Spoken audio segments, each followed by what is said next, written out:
அனைவருக்கும் வணக்கம். எடப்பாடி பழனிசாமி ஸ்கிரிப்ட் எழுதி கொடுக்க ஆர்பி உதயகுமார் செய்தியாளர் சந்திப்புல பேச, இதுல உண்மைத்தன்மை என்ன நடந்தது அப்படிங்கிறத நம்ம பார்க்க போறோம். காரியம் முடிஞ்ச உடனேயே சசிகலா அவர்களை கழட்டி விட்டாச்சு. கூவத்தூர்ல மிகப்பெரிய அளவுல குத்தகைக்கு ஆட்களை எடுத்த உடனேயே டிடிவி தினகரனை கழட்டி விட்டாச்சு. 4.5 ஆண்டு காலம் ஆட்சி நடத்த காரணமா இருந்த ஓபிஎஸ் முதுகலையுமே குத்தி அனுப்பியாச்சு. இப்படி ஒவ்வொருத்தருக்கா துரோகம் செய்துட்டு வர்ற எடப்பாடி பழனிசாமி கம்பெனியில் மிக முக்கியமானவர் யாருன்னு சொல்லி பார்த்தோம்னா ஆர்பி உதயகுமார். ஓபிஎஸ் இரட்டை இலை சின்னத்துக்கு எதிராக நிற்கிறாரு அப்படின்னு சொல்லி செய்தியாளர் சந்திப்புல பேசியிருக்காரு ஆர்பி உதயகுமார். இரட்டை இலை சின்னத்துக்கு ஆர்பி உதயகுமார் என்ன வேலை செஞ்சாரு அப்படிங்கிறத நம்ம பார்க்கணும். அங்கே இருக்கிற முக்குளத்தூருக்கு எதிராக ஆர்பி உதயகுமார்னால வேலை செய்ய முடியல. இன்னைக்கு முக்குளத்தூரை பகைச்சிக்கிட்டு ஒரு தனி டிராக்ல எடப்பாடி பழனிசாமி கவுண்டர் அப்படிங்கிற அந்த நிலையில கட்சியை கொண்டு போயிட்டு இருக்காரு.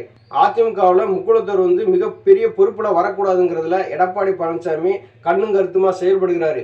எடப்பாடி பழனிசாமியினுடைய ஒவ்வொரு துரோக செயலும் தென் மாவட்ட மக்களை ரொம்ப பாதிக்குது. இந்த இன துரோகியா இருக்கிற ஆர்பி உதயகுமார் எடப்பாடி பழனிசாமிக்கு சால்ரா அடிக்கிறது எங்களுக்கு பிடிக்கல அப்படிங்கிறதையும் அங்கே இருக்கிற முக்குளத்தூர் மக்கள் பேசுறாங்க. ஜெயபெருமாள் எடப்பாடி பழனிசாமி கிட்ட போய் மிகப்பெரிய அளவுல ஒரு கம்ப்ளைண்ட்டை வச்சிருக்கிறாரு.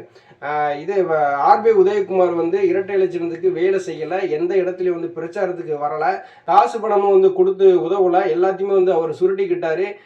என்னால அரசியல் செய்ய முடியல, நீங்க ஆர்பி உதயகுமாரை நீங்க கண்டிச்சு வைக்கணும் அப்படின்னு சொல்லி ஜெயபெருமாள் எடப்பாடி பழனிசாமி கிட்ட கம்ப்ளைண்ட் பண்ணியிருக்காரு. எடப்பாடி பழனிசாமி என்ன பண்ணாரு அப்படின்னா, நான் எப்படி டிடிவி தினகரனை சசிகலா ஓபிஎஸ் எப்படியோ கழட்டி விட்டனோ அதே மாதிரி உன்னையும் கழட்டி விட்டுருவேன், எதிர்கட்சி துணைத் தலைவர் பதவியும் உன்கிட்ட பிடுங்கிடுவேன், நீ ஜாக்கிரதையா இருந்துக்க அப்படின்னு சொல்லி மிரட்டியிருக்காரு.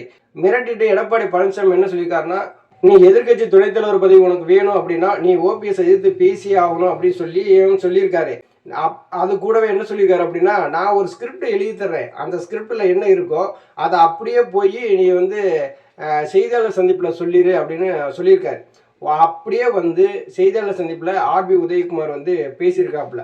ஆர்பி உதயகுமார் காக்கா பிடிக்கிறதுல மிகப்பெரிய ஆளு, சால்ரா அடிக்கிறதுலையும் மிகப்பெரிய திறமசாலி. எடப்பாடி பழனிசாமி எதை செய்ய சொன்னாலும் அதை செய்யக்கூடியவர் தான். காலை கும்பிடுனா கும்பிடுவார், அமுக்கி விடுவார். இந்த 16 வயதில் படத்தில் ரஜினிகாந்துக்கு கமலஹாசன் அமுக்கி விடுவார் இல்லையா, அந்த மாதிரியான வேலைகள்லாம் செஞ்சுக்கிட்டு இருப்பார் ஆர்பி உதயகுமார். இவர்னால தென் மாவட்டங்களில் இருக்கிற அந்த முக்குளத்து சமுதாயத்துக்கு மிகப்பெரிய அவமானமாக இருக்கு. வீரமும் விவேகமும் தன்மானமும் நிறைந்த அந்த முக்குளத்து சமுதாய மக்கள் எப்படி பார்க்குறாங்கன்னா, ஆர்பி உதயகுமாரை ஒரு இன துரோகியை தான் பார்க்குறாங்க. அதிமுகங்கிற பேர் இயக்கத்தில் முக்குளத்தூர் மிகப்பெரிய பொறுப்புக்கு வரக்கூடாது அப்படிங்கிறதுல எடப்பாடி பழனிசாமி கண்ணுங்கருத்துமா இருக்கிறாரு. எடப்பாடி பழனிசாமி தனி ட்ராக்கா இது ஒரு கவுண்டர் சாம்ராஜ்யமா மாத்தணும்னு சொல்லி துடிக்கிறாரு.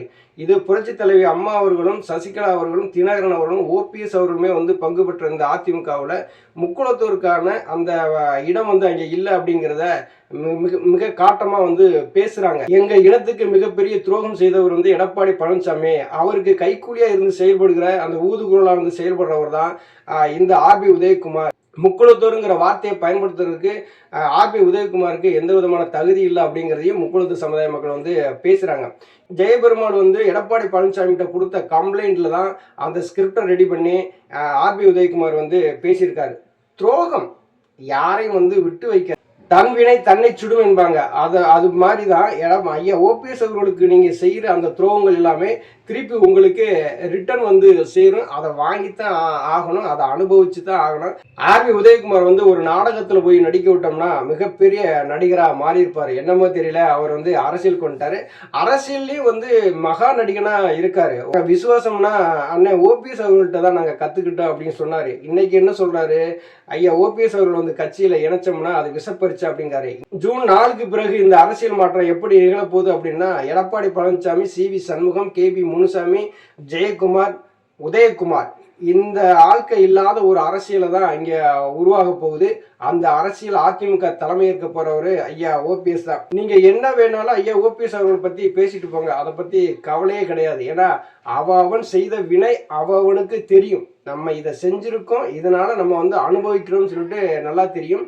எடப்பாடி பழனிசாமி அவர் தலைமையில் செயல்பட்ட எந்த தேர்தலையும் வெற்றி பெற முடியாதவர் ஒரு கட்சிக்கு எப்படி தலைமை பொறுப்புக்கு தகுதியாக இருப்பார் அப்படிங்கிறதான் பொதுமக்களுடைய கேள்விக்குறியாகவும் இருக்கு. இந்த கேள்விக்கு உதயகுமார் பதில் சொன்னால் நல்லா இருக்கும். நன்றி, வணக்கம்.